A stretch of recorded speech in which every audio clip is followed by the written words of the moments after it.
made it. Through the overwhelm, the perfectionism, the comparison spiral, the guilt, the frozen moments where you didn't know where or how to even start. And sweet friend, if you listen to even one episode in this series, I want you to know you are doing the brave work of coming home to your creativity. Hey friend, welcome back to Loose Threads and Stitches. I'm Christen with ICStarsQuilting.com, and this episode is your cozy recap of our Get Out of Your Own Way series. If you are new here, if this is your binge this first moment, or if you have been listening all along, this is where we breathe, we reflect, and we pull the whole patchwork together. Today's episode is part summary, part guided reflection, part kind of warm encouragement, and at the end I'm going to share a next step for you if you are ready to keep that spark going beyond this series and continue to grow deeper as a creative. So let's take a stroll back through the heart of this series. These episodes are going to remain up for people to listen to and for other quilters to find. If at any point you want to go back and re-listen to them, go for it. They are for your ears and for you to listen to and grow from. In episode 1, which was You're Not Lazy, You're Just Stuck, we named the real culprits of, our,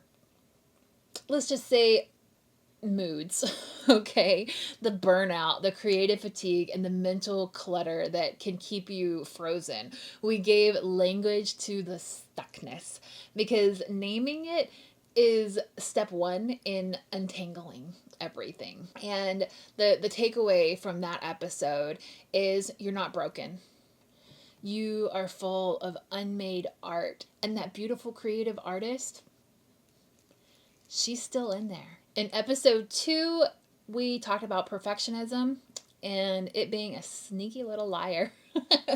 Perfectionism wears fancy clothes. She calls herself high standards, but really she's fear. And we broke up with the idea that your work has to be flawless to be worthy in that episode. And, really and truly done is better than perfect.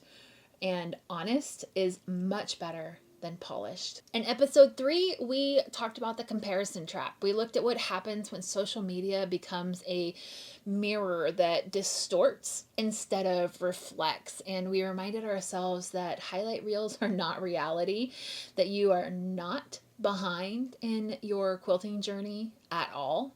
And really and truly, your journey is your own. And that's what makes it beautiful.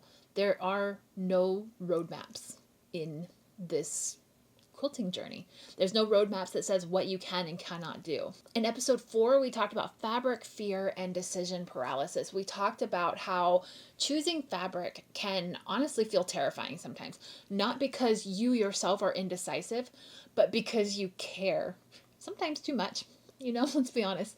But that's a beautiful, beautiful thing. Your fabric isn't sacred, okay? We also talked about fabric sewing and fabric collecting are 2 different hobbies, okay? But fabric, if you're sewing, it's meant to be sewn. You can start messy. You can start scared. You can do a test block. The thing is, you just have to start, right? In episode 5, we talked about the guilt of unfinished projects. We unpacked the shame around your UFO pile, the stories that say you don't finish things or you're a flake and you're just untrustworthy. We reminded ourselves that you are allowed to pause or pivot or let go. You need to know and understand that not every quilt is meant to be finished. Some quilts are just meant to teach you something. And that's it. That's all there is to it. The last episode was how to make creating feel good again. And we closed this series with joy, with softness, with the radical idea that quilting can feel like joy instead of pressure. That this hobby that you chose, that, that making doesn't need to be earned. It just needs to be enjoyed. You were made to make all the things, and it gets to feel good. So here's your permission slip. You can let this series be the start of something new, not a hustle, not a checklist, just a quiet shift in how you look at your creativity and yourself. I want you to ask yourself, what do I want my creativity to feel like in this season of my life? Not what should I make, not what should I finish, but how do I want to feel when I'm sewing, choosing fabric, touching all the threads, right? I want you to write it down. I want you to tape it to your sewing machine. You can even like tuck it away in the drawer next to your sewing machine so that when you pull out that drawer, you can see it. I want you to put it somewhere that you see it often. I want you to stitch it into something if you want to, okay?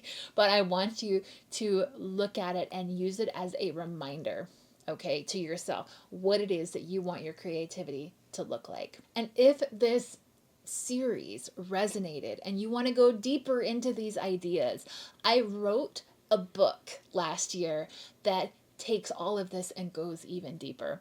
It's called Quilt Create Thrive, and it's part journal, part gentle pep talk, part creative companion, okay? Inside it, you'll find like thoughtful prompts and inspiring chapters and a deeper look into my personal creative journey. I've shared a ton in that book, just in what got me to where I am. And I also added space to process what your creativity actually needs from you personally. So my book is available in both ebook and physical copy on Amazon. You can follow the link down in the show notes down below in the description box. You'll be able to grab that book. That book has been a companion to many quilters, and I really hope that my message to encourage you and to want to go deeper in your creative journey really shines through, and that you get to feel that really superior joy about your own creativity.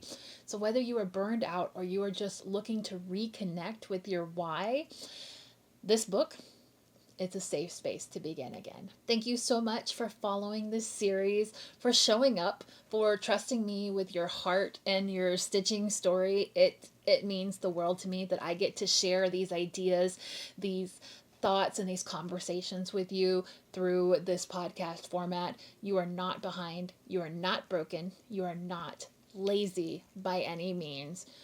You are a creative soul who just needs a soft place to land. And here is the final truth for you. You are still a maker, even when you are resting, even when you're unsure, even when the stitches are slow or being ripped out. You are still a maker. So until next time, take a deep breath, go pet your fabric, and I will see you soon. I'm Christen with ICStarsQuilting.com. I'll see you next time. Bye.